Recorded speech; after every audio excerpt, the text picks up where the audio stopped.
बिस्मिल्लाहिर्रहमानिर्रहीम। अस्सलाम वालेकुम नाज़रीन, मैं हूं इरफान हाशमी और आपको प्रोग्राम में खुशामदीद कहता हूं। और हमारे साथ मौजूद हैं इब्राहिम राय साहब। राय साहब अस्सलाम वालेकुम। वालेकुम अस्सलाम।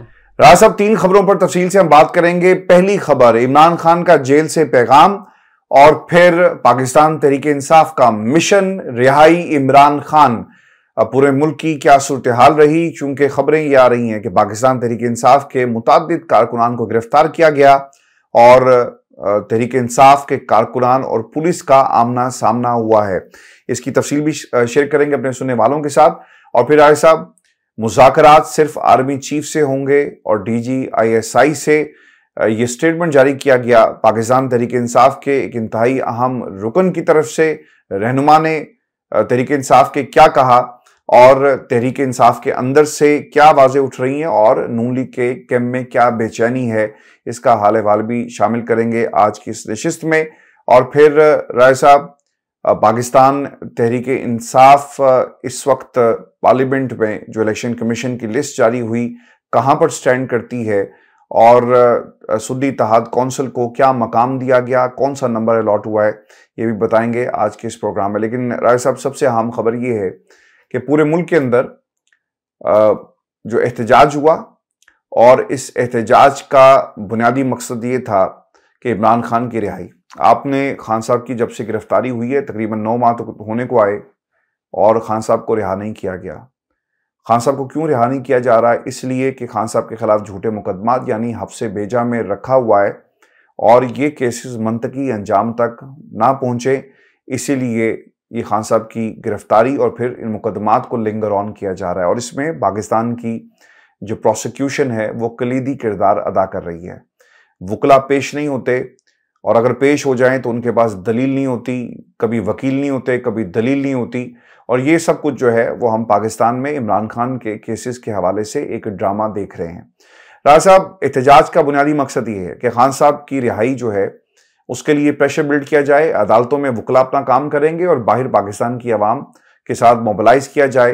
क्योंकि दूसरी तरफ से खबरें ये आ रही हैं कि नवाज शरीफ ने भी अवामी सतह पर पार्टी को मोबिलाइज करने के हवाले से बाकायदा प्रोग्राम जो तश्कील दिया है। और ये भी खबर आ रही है कि जो पंजाब की नून लीग, जो पंजाब चैप्टर है नून लीग का, ये एक तरह से रिक्वेस्ट कर रहा है नवाज शरीफ से कि आप जहां तक सदारत है उसे संभालें और पार्टी को जो है वो लीड करें। राज साहब, अब हो ये रहा है कि पूरे मुल्क के अंदर एहतजाज हुआ और एहतजाज में दफ़ा 144 पूरे पंजाब में लगा दी गई है। ज़मान पाक लाहौर में एहतजाज होता है और वहां पर पुलिस को पहले से तैनात किया गया। फिर फैसलाबाद में भी गिरफ्तारियां हुई हैं। फिर इस्लामाबाद में दफ़ा 144 लगाई गई। शोएब शाहीन के घर के बाहर पुलिस थी, ऑफिस में पुलिस थी जहां लोगों ने इकट्ठा होना था। अभी सब कुछ किया गया है। इसके साथ साथ PP 151 से PTI के टिकट होल्डर मलिक हमाद ऐवान के डेरे पर छापा पड़ता है। 149 से हाफिज जीशान है, फिर यासिर गिलानी शादरा से, यानी जहां जहां भी पाकिस्तान तहरीक इंसाफ के लोग मौजूद हैं इनके खिलाफ क्रैकडाउन जो है वो किया गया है। राज साहब, इन हालात के अंदर खान साहब ने जेल से एक पैगाम दिया और पैगाम क्या था कि यौम तासीस के मौके पर आप हज़रात के जरिए जेल की सलाखों के पीछे से अपनी कौम के नाम एक पैगाम देना चाहता हूं। ये खान साहब के अल्फाज थे कि अल्लाह ताला ने इंसान को अशरफुल मखलूकात बनाया, आज़ाद पैदा किया। नबी करीम सल्लल्लाहु अलैहि वसल्लम के उम्मती होने के नाते हमारी ये जिम्मेदारी है कि हम हक और सच का साथ दें और दुनिया में अपनी हकीकत और हैसियत को पहचानें। मौलाना रूमी ने हमारे लिए ही ये पैगाम छोड़ा कि जब अल्लाह ने आपको पर अता किए तो तुम चींटियों की तरह जमीन पर क्यों रेंगते हो। मोमिन अल्लाह के अलावा किसी के सामने नहीं झुकता, इसलिए ईमान इंसान को आज़ाद करता है। दुनिया से गुलामी के बतौर इदारा खात्मे का पूरा क्रेडिट इस्लाम को जाता है, क्योंकि इस्लाम आज़ादी की हैसियत और अहमियत को मुकद्दम रखता है। फिर मेरी जानिब से मेरी कौम को पैगाम दें कि आज़ादी कभी प्लेट पर रखकर नहीं दी जाती और कायद आज़म की क़यादत में अपनी आज़ादी के लिए बेमिसाल पाकिस्तान की अवाम और उनके आबाओ-अजदाद ने कुर्बानियाँ दी। हमारी आज़ादी में एक जंगल का बादशाह हाइल है जो दस्तूर और कानून की धज्जियां उड़ा रहा है, मुल्क में बदतरीन आमरीत कायम किए हुए है। जंगल के इस बादशाह की जिद अना कानून को खातिर में ना लाने और मुल्क को दस्तूर की बजाय अपनी मर्जी के मुताबिक चलाने की जिद मुल्क की मईशत, निज़ाम हुकूमत, हत्ता के जमहूरियत और अदलिया की तबाही का सबब जो है वो बन रही है।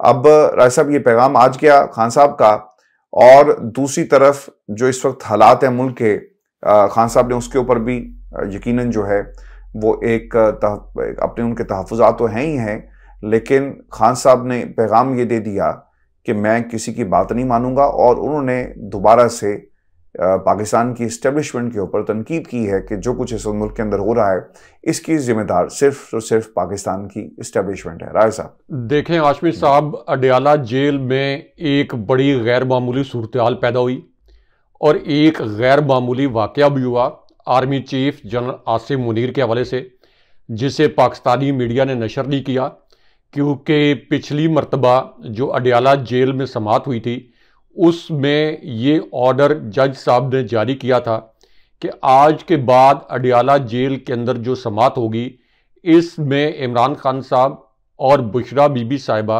पाकिस्तान के रियासती इदारों, यानी इशारा ये था कि आर्मी चीफ या फौज के किसी भी ऑफिशियल के मुतल्लिक कोई बयान नहीं देंगे, और फिर मीडिया के ऊपर भी आप ये कह लें कि ये पाबंदी लगाई गई थी कि वो सिर्फ समाअत से जुड़े हुए नुकात को कवर करेंगे, लेकिन आर्मी चीफ या फौज के ऑफिशियल्स के हवाले से इमरान खान साहब की किसी बयान को अपनी कवरेज का हिस्सा नहीं बनाएंगे। लेकिन उसके बावजूद अब इमरान खान साहब और army chief general Asim Munir के हवाले से जो 2-3 बड़े इंकशाफात हुए हैं ये अपने व्यूअर्स के सामने मुख्तसरन रखते हैं, और ये इंकशाफात आज के दिन में इमरान खान साहब ने किए हैं।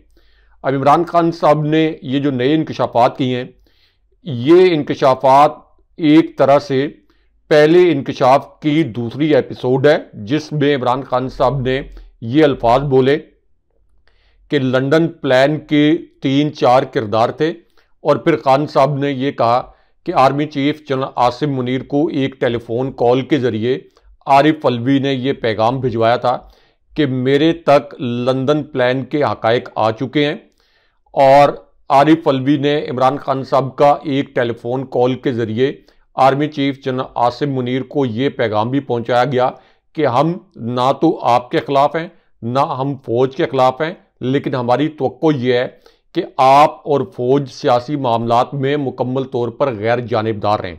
अब इमरान खान साहब का ये जो पैगाम है ये साबिक सदर आरिफ अलवी के ज़रिए भी भिजवाया गया, और इसी तरह अली हैदर जैदी जो इससे पहले इमरान खान साहब की हुकूमत में वफाकी वजीर रहे, उनके ज़रिए भी आर्मी चीफ को भिजवाया गया। अब army chief general Asim Munir ने भी इमरान खान साहब के बकौल ये जवाबी मैसेज दिया कि मैं मुकम्मल तौर पर गैर जानिबदार रहूँगा और फ़ौज भी सियासी मामलात में कोई मदाखलत नहीं करेगी।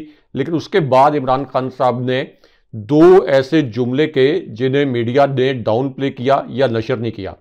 इमरान खान साहब ने कहा कि army chief general Asim Munir गैर आइनी और गैर कानूनी इकदाम कर रहे हैं, और उसके बाद इमरान खान साहब ने दूसरा जुमला ये भी बोला कि मुझे और मेरी अहलिया को जो हदफ बनाया जा रहा है इसके पीछे भी army chief general Asim Munir हैं, और ISI को मुझे और मेरी अहलिया को हदफ बनाने के लिए इस्तेमाल किया जा रहा है। अब इस पूरी सूरत हाल में जब इमरान खान साहब पर यह पाबंदी लग गई कि उन्होंने फौज के ऑफिशियल्स के हवाले से कोई बयान जारी नहीं करना, वरना इमरान खान साहब के केस के ऊपर भी इसका इफेक्ट हो सकता है जो पहले ही बोगस केस है, तो इमरान खान साहब ने अब 3-4 जुमले बोले हैं। ये तीनों चारों जुमले अपने व्यूअर्स के सामने रखते हैं।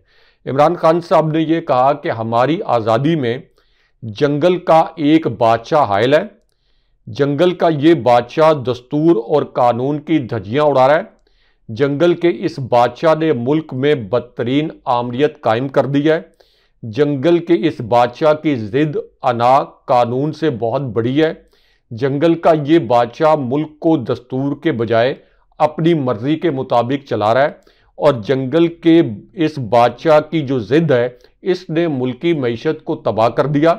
इमरान खान साहब के अल्फाज हैं कि जंगल के बादशाह की अना की वजह से हुकूमत, जमहूरियत और अदलिया ये सब कुछ तबाह बर्बाद हो गए हैं। उसके बाद इमरान खान साहब ने कहा कि मेरी कौम ये जान ले कि मुझे सरासर जाली, झूठे, मनगढ़ंत और बेबुनियाद मुकदमात की पादाश में 9 माह से जेल में कैद किया गया है।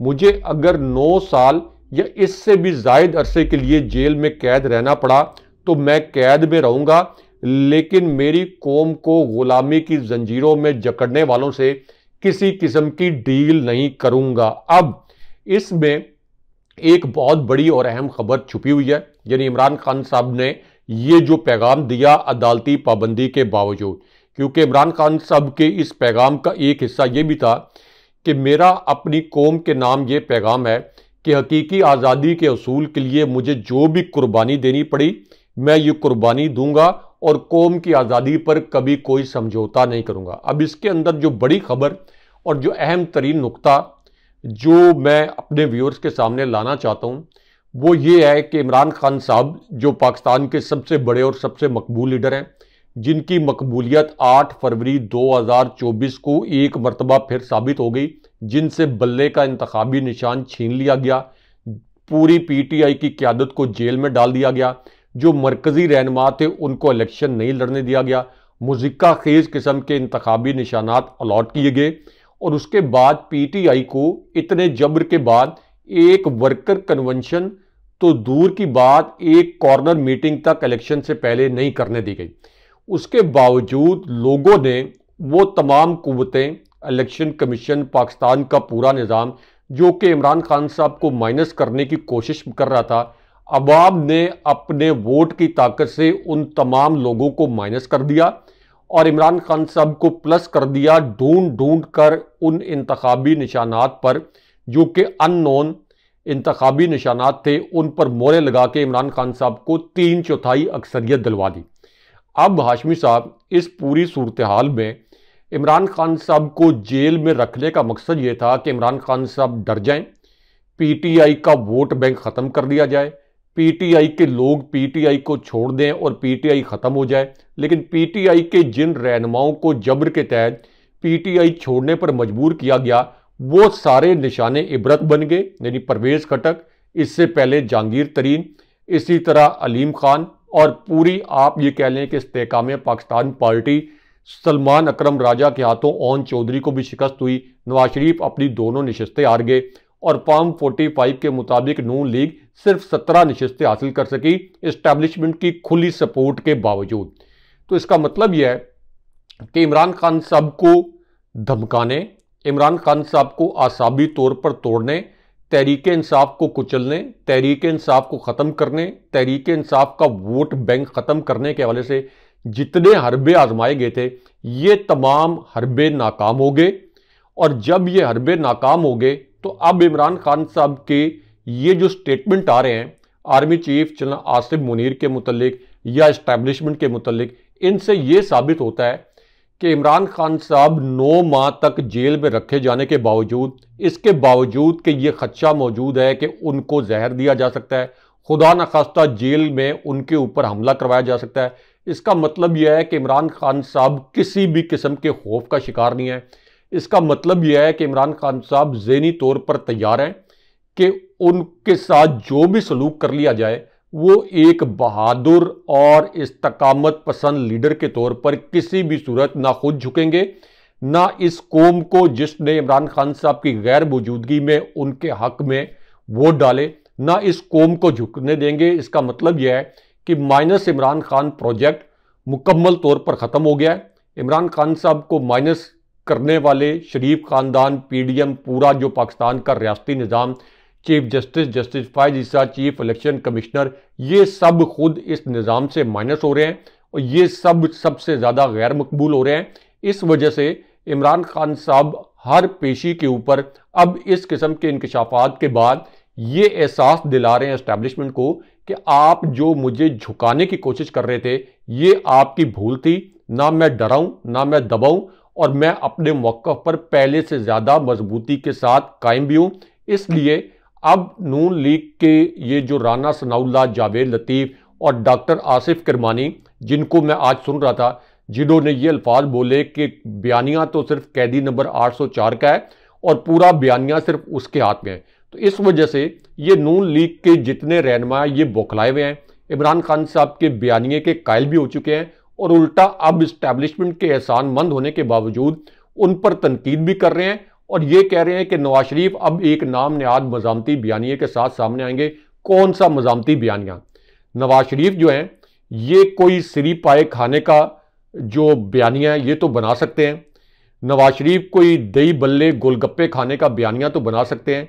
नवाज शरीफ बूट पॉलिश करने का बयानिया शहबाज शरीफ के साथ मिलकर बना सकते हैं, लेकिन ये कोई मजामती बयानिया नहीं बना सकते। ये मजामती बयानिया बनाने का जब वक्त था तो उस वक्त ये जनरल बाजवा से डील करके जाली प्लेटलेट्स की रिपोर्ट बनवा के जनरल बाजवा की मिली भगत से मुल्क से फरार हो गए थे, और इमरान खान साहब अपनी जान पर खेल कर भी अपने बयानिए पर इस वक्त भी कायम है। अच्छा साहब, इरफान सदीकी साहब का एक स्टेटमेंट है और वो ये कहते हैं कि मैं इमरान खान का नाम इज्जत से लेता हूं, वो कौमी लीडर हैं। मफाहमत तब होती है जब कोई बड़े हुए हाथ से हाथ मिलाए, ना के जेब में डाल दे। महमूद अचकजई और मौलाना से अगर बात हो सकती है तो हमारे साथ क्यों नहीं हो सकती? ये सेनेटर इरफान सदीकी साहब ने ये बात जो की है, इसका जवाब भी दिया है शिबली फराज की तरफ से कि पाकिस्तान के लिए किसी से भी बात करने को तैयार है। जिस जबर के माहौल में बात नहीं हो सकती, मुज़ाकरात के लिए पहले आप माहौल बनाएं। वो ये कहते हैं जी पहले तुसी कुछ लोगों को जरा रिहा करो तो फिर ये माहौल बन पाएगा। खान साहब की रिहाई जो है वो भी इन्होंने इस पूरी मुज़ाकरात से मशरूत किया है। लेकिन ऐसा एक स्टेटमेंट आज जो जारी हुआ, हम ना खान साहब की आवाज़ हमने सुनी जिसमें वो ये कह रहे हैं कि कौम के नाम उन्होंने पैगाम ये दिया कि आज़ादी के लिए आपको खड़े होना पड़ेगा, लड़ना पड़ेगा। और कुछ लोग हैं जो इस आज़ादी के खिलाफ हैं और आज़ादी जो है उन्होंने सल्ब की हुई है। पाकिस्तान की इस्टेब्लिशमेंट और जंगल का बादशाह वो किसे कह रहे हैं, उन्होंने बाकायदा नाम लिया, इससे पहले भी लिया। पाकिस्तान के मीडिया ने एक दफ़ा नहीं राय साहब, इसे मुताबिक दफ़ा हेडलाइंस के अंदर चलाया। एक्सप्रेस न्यूज़ की हेडलाइंस थी कि वो Asim Munir, general Asim Munir army chief के बारे में क्या कहते हैं और फिर उन्होंने किस तरह से उनके ऊपर जिम्मेदारी जो है वो मुख्तलिफ वाक़यात की, अगर वो रूनमा हुए तो उसका उन्होंने पहले से जो है वो खदशे का इजहार किया। राज साहब, आज एक और आवाज़ भी सुनाई थी, यानी खान साहब का पैगाम ये है कि हम बात नहीं करेंगे, ये कौम को खड़ा होने की बात कर रहे हैं। तो दूसरी तरफ जो आवाज़ें उठ रही हैं उन आवाज़ों के मुताबिक शहरियार अफरीदी साहब ये कहते हैं कि हम मुज़ाकरात करेंगे आर्मी चीफ और DGISI के साथ। इन लोगों को इस्टेब्लिशमेंट ने सपोर्ट किया है, मेरा लीडर कोई NRO नहीं चाहता। पाकिस्तान के बेहतर मुस्तकबिल के लिए मुज़ाकरात हम चाहते हैं। शहरियार अफरीदी जी एक टॉक शो में गए और वहां पर उन्होंने ये तमाम बातें राय साहब की हैं। उन्होंने हुकूमत के साथ मुज़ाकरात के हवाले से एक सवाल हुआ जिसका उन्होंने जवाब दिया। उन्होंने क्या कहा कि ये खुद मोहताज हैं, रिमोट कंट्रोल से कंट्रोल होते हैं। फॉर्म 47 के जरिए ऐवान में आ गए, अवाम ने उन्हें मुस्तरद कर दिया। ये मुस्तरद शुदा लोग हैं, ये हमसे क्या मुज़ाकरात जो हैं वो करेंगे। फिर ऐसा धांधली की बात हुई और फिर शहरियार अफरीदी ने अपने बयान के रद्देमल में दोबारा से एक ट्वीट भी कर दिया, चूंकि रद्देमल आया और रद्देमल किसकी तरफ से आया, वो मेहर बानो कुरैशी का था। और उन्होंने ये कहा कि शहरियार अफरीदी की गुफ्तगू से मुत्तफिक नहीं हूं और उन्होंने जज्बात में गुफ्तगू की, हम आवाम से बात करेंगे क्योंकि उन्होंने हमें मैंडेट जो है वो दिया है। फिर शहरियार अफरीदी की वजाहत आती है, वो ये कहते हैं कि सियासी जमातों के पास वाहिद रास्ता मुज़ाकरात होते हैं और इसलिए मैंने आज टॉक शो में सवाल के जवाब में कहा कि हम कठपुतली हुकूमत के बजाय आर्मी चीफ से मुज़ाकरात करेंगे क्योंकि आजकल ताकत का मरकज वही है। मेरे इस बयान को जियो ने तोड़ मरोड़ कर पेश किया। हम जल्द आर्मी चीफ से मुज़ाकरात करेंगे, इस दावे में कोई सदाकत जो है वो नहीं है। अब खान साहब का जी मौकिफ आपको याद है ना राय साहब, इससे पहले क्या रहा है? और खान साहब ने एक दफा नहीं मुतादिद दफा कहा कि मैं किससे बात करूं और जिनके पास ताकत है हम उन्हीं से बात करेंगे। शहरियार अफरीदी ने कोई स्टेटमेंट जो है वो कोई नई स्टेटमेंट नहीं थी, यही स्टेटमेंट खान साहब की रही है और खान साहब चाहते हैं कि पाकिस्तान की इस्टेब्लिशमेंट बात करे, लेकिन टर्म्स क्या होंगी?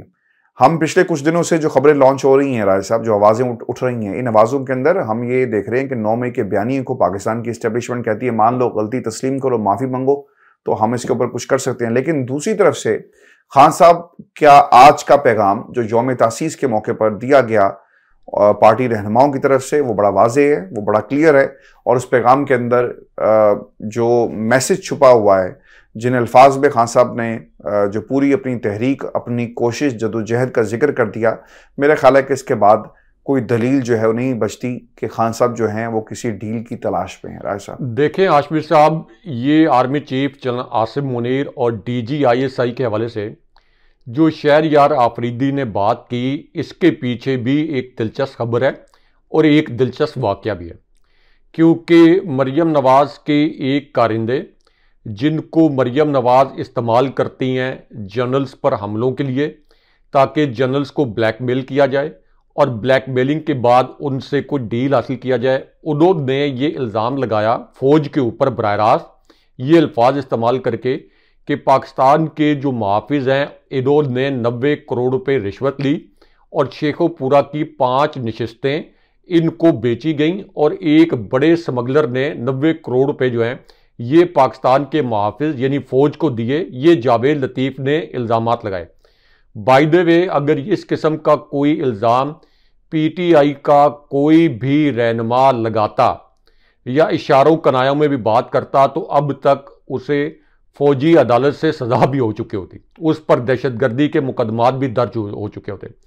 तो अब इस पूरी सूरत हाल में जब नून लीग ये मान रही है कि हम एक धांधली ज़दा हुकूमत है, हम फार्म 47 की पैदावार हैं, सेनेटर अफनानुल्लाह भी ये तस्लीम कर रहे हैं, जो इनके सेनेटर आसिफ किरमानी हैं, इससे पहले सेनेटर मुशाहिद हुसैन सैयद, ये तमाम लोग ये तस्लीम कर चुके हैं कि एक हुकूमत बननी थी 8 फरवरी को, लेकिन 9 फरवरी की रात को ऑपरेशन करके सारे नताइज को तब्दील किया गया। तो अब इस पूरी सूरत हाल में राना सनाउल्लाह ये कह रहे हैं कि इमरान खान साहब को जीएचक्यू और जीएचक्यू को इमरान खान साहब और तमाम जो स्टेक होल्डर हैं इनको जीएचक्यू के साथ बैठना चाहिए ताकि मुल्क आगे बढ़े और इमरान खान साहब की रिहाई के हवाले से भी फैसले हों। अब इसके अंदर 2 बड़ी खबरें इसलिए छुपी हैं कि अगर राना सनाउल्लाह ये कह रहे हैं कि इमरान खान साहब की रिहाई के हवाले से फैसले हों, तो एक तो ये कन्फेशन कर रहे हैं कि इमरान खान साहब के खिलाफ जो फैसले आए ये इस्टेब्लिशमेंट ने दिलवाए, शरीफ खानदान की ख्वाहिश पर ये फैसले आए, और दूसरी जानिब राना सनाउल्लाह ये भी कन्फेशन कर रहे हैं कि इमरान खान साहब के मजामती बयानिए की वजह से इमरान खान साहब बहुत ज़्यादा मकबूल हुए, यानी वो इस्टेब्लिशमेंट के मुतल्लिक ये कह रहे हैं कि अगर आप इनके खिलाफ बयानियाँ बनाएं तो तब आप मकबूल होते हैं। इसी वजह से अब ये कहा जा रहा है कि नवाज शरीफ जो हैं वो कोई नाम नियाद नया बयानियाँ लेके सामने आ रहे हैं। अब इस पूरी सूरत हाल में चूंकि पिछले 75 साल से असर रसूख इस्टेब्लिशमेंट का सियासत पर मौजूद है और इस वक्त शहबाज शरीफ के साथ तो बातचीत इसलिए नहीं की जा सकती कि नून लीग की कुल मिलाकर असल में 2 नशिस्तें। एक आलमी इदारे की रिपोर्ट है कि अगर तहरीक इंसाफ को लेवल प्लेइंग फील्ड मिलता तो नून लीग कुल मिलाकर कौमी असम्बली में 2 नशिस्तें हासिल करती। फॉर्म 45 के मुताबिक इस्टेब्लिशमेंट की सपोर्ट और भरपूर धांधली के बावजूद इन्होंने कुल मिलाकर 17 नशिस्तें हासिल की। तो फिर बात किससे की जाए? इमरान खान साहब के खिलाफ मुकदमात किसने बनाए? क्या शरीफ खानदान की ये जुर्रत थी कि इमरान खान साहब को जेल भिजवा देते? क्या शरीफ खानदान की ये जुर्रत थी कि जो जज साहिबान हैं इनसे इमरान खान साहब के खिलाफ इस तरह से फैसले लिए जाते?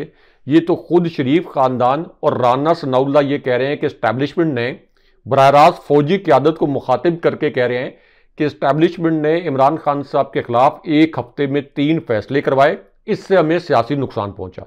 तो जब राना सनाउल्लाह भी ये कह रहे हैं कि इमरान खान साहब के खिलाफ फैसले इस्टेब्लिशमेंट ने करवाए, तो फिर इमरान खान साहब का मैंडेट वापस करने के हवाले से किससे बातचीत हो सकती है?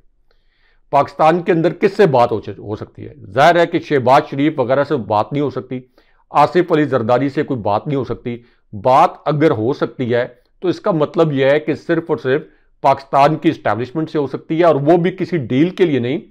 शहरयार आफरीदी ने कहा कि पाकिस्तान के बेहतर मुस्तकबिल के लिए, शफाफ इंतखाबात का एक नया निज़ाम वज़ा करने के लिए, पीटीआई का मैंडेट वापस करने के लिए। तो इसके ऊपर तो इमरान खान साहब पहले भी क्लैरिटी के साथ कह चुके हैं कि मुल्क को आगे बढ़ाने के लिए मैं किसी के साथ भी बातचीत करने के लिए तैयार हूं, लेकिन इसके लिए शर्त यह है कि शफाफ निज़ाम के लिए लायाबल बनाया जाए, एक नया सोशल कॉन्ट्रैक्ट बनाया जाए, इदारे अपनी आईनी हदूद में रहेंगे और पीटीआई का जो मैंडेट है ये वापस किया जाए। लेकिन यहाँ पे हाशमी साहब एक और बड़ी खबर army chief general Asim Munir की जानिब से इमरान खान साहब की रिहाई के मुतल्लिक क्या जवाब दिया गया, ये भी एक अहम खबर है। ये इसी प्रोग्राम के अगले हिस्से में शेयर करते हैं, लेकिन एक खबर जो आप हाथ के इशारे से कह रहे हैं कि आपके पास भी बड़ी है, आप पहले ये खबर हमारे व्यूअर्स के सामने रखें। अच्छा राय साहब, ये जो डील और ढील की बात हो रही है ना कि पाकिस्तान की इस्टेब्लिशमेंट क्या करेगी, खान साहब क्या सोच रहे हैं? खान साहब तो क्या सोच रहे हैं, उन्होंने कौम के नाम पैगाम में सब कुछ बता दिया है कि जंगल का बादशाह कौन है और इस वक्त पाकिस्तान के अंदर क्या हो रहा है। लेकिन एक शख्सियत ऐसी है, फैसल वाडा, जो आसिफ अली जरदारी साहब के बहुत करीब हैं और उन्होंने जो था एक तरह से उनके हवाले से एक तरह लॉबिंग भी की पाकिस्तान के टेलीविजन के ऊपर बैठकर। फैसल वाडा की जो शख्सियत है ना, वो कोई अवामी शख्सियत नहीं है।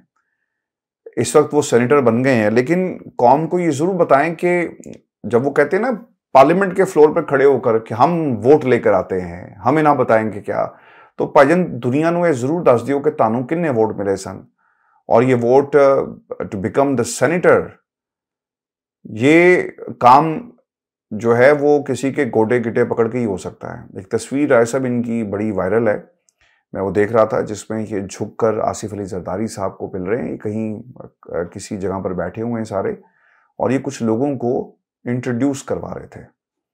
इससे पहले पाकिस्तान की इस्टेब्लिशमेंट के हवाले से इनका एक बड़ा किरदार रहा और इनके पैगामात और इनकी गुफ्तगू जो है बड़े गौर से सुनी जाती है। मुतादिद शोज़ के अंदर ये गए, इन्होंने पाकिस्तान की इस्टेब्लिशमेंट का जो है वो एक तरह से दिफा भी किया और हमेशा से दिफा करते भी आए हैं। आजकल ये कुछ जजेस का दिफा भी कर रहे हैं।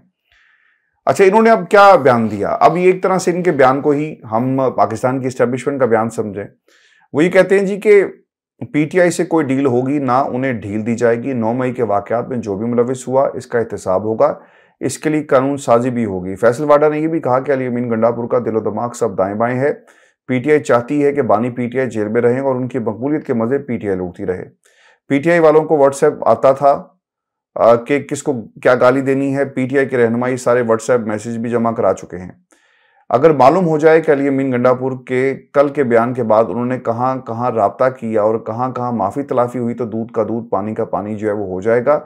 मुझे बगैर ट्रायल के डिसक्वालीफाई किया गया। मैं आज़ाद उम्मीदवार हूं, किसी पार्टी का हिस्सा हूं और ना बन रहा हूं। मेरे फॉर्म 47 में छोले नहीं खा सकते। अच्छा जी, छोले जो हैं वो चनों को कहते हैं basically, the way he speaks, तो वो नहीं खा सकते। लेकिन द प्रॉब्लम इज़ कि सर आपकी वीडियोस और आपके मुलाकातें और आपके बयानात जो हैं वो पूरा जो है हमें पूरे का पूरा जो है वो किस्सा पाकिस्तान के अवाम के सामने खोल कर और भेद खोल कर रख रही है, ये तस्वीरें और ये वीडियोस, कि आप किस जगह से बोल रहे हैं और आप किसकी जुबान बोल रहे हैं। राज साहब, what you make out of Faisal Wada statement कि डील और ढील नहीं होगी? इट मीन्स के पाकिस्तान की एस्टेब्लिशमेंट कह रही है ना भाई हम डील देंगे ना ढील करेंगे, और वो 9 मई के बयानी के साथ जो है ये पूरे हालात को जोड़ रही है। राज साहब देखें, हाशमी साहब, army chief general Asim Munir की जानिब से इमरान खान साहब की रिहाई पर एक जवाब जो सामने आया, इस हवाले से भी एक अहम और बड़ी खबर आई है।